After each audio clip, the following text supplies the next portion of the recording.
ये गलत सही का आप नहीं करोगे, ये मेरा काम है, आप नहीं बोलोगे।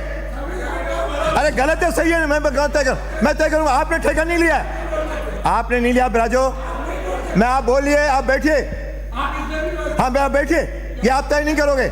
मैंने कहा मैं समीक्षा करूंगा, बात खत्म हो गई, मैं समीक्षा करूंगा, बैठिए श्रीमान जी। अब आप उनको बैठाइए, नहीं तो मुझे उनको बाहर करना पड़ेगा। आप इस पे व्यवस्था दे दो, आप इस पे व्यवस्था दे दो। मैंने कह दिया इस प्रकार की बात करूंगा, बात खत्म हो गई। मेरे लिए बर्दाश्त नहीं करूंगा।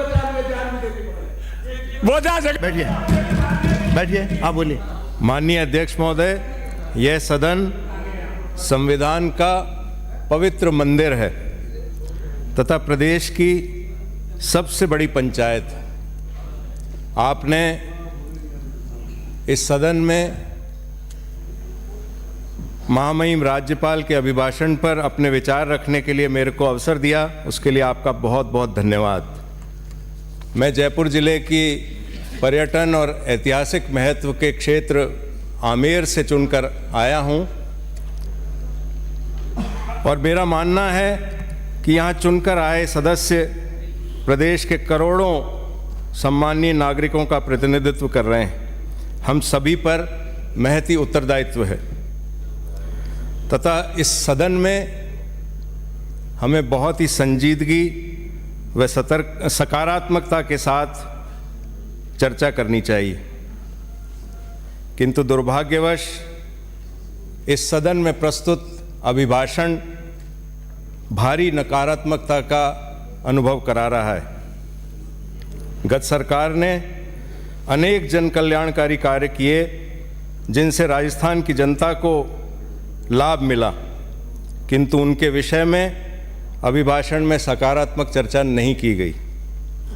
इस संदर्भ में सर्वप्रथम मैं आपको आपके माध्यम से इस सदी का सबसे भयावह समय कोरोना कालखंड की याद दिलाना चाहूँगा, जब गत सरकार ने जिस प्रकार से कोरोना का प्रबंधन किया, इसकी सराहना संपूर्ण देश में की गई। इसी समय में तत्कालीन उप मुख्यमंत्री जो पंचायत राज के मंत्री थे, उन्होंने मनरेगा में राजस्थान को पहले नंबर पर पहुंचाया था तथा इसका लाभ ग्रामीण क्षेत्रों में निवास कर रहे सभी किसान व मजदूर वर्ग को मिला था। हमारे प्रदेश अध्यक्ष यहाँ बैठे हैं, जो उस समय तत्कालीन शिक्षा मंत्री थे, उनके द्वारा शिक्षा के क्षेत्र में नवाचार के रूप में महात्मा गांधी अंग्रेजी विद्यालय आरंभ किए गए तथा इन अंग्रेजी माध्यम के विद्यालयों में मेरे विधानसभा क्षेत्र के कुछ विद्यालयों में प्रवेश का इतना दबाव है कि प्रवेश हेतु लॉटरी निकालनी पड़ती है। अभिभाषण बिंदु संख्या 51 में इनकी समीक्षा के बारे में कहा है। मेरा निवेदन है कि इनकी समीक्षा के दौरान इनके विस्तार व प्रगति के बारे में चर्चा होनी चाहिए, उस बारे में विचार होना चाहिए।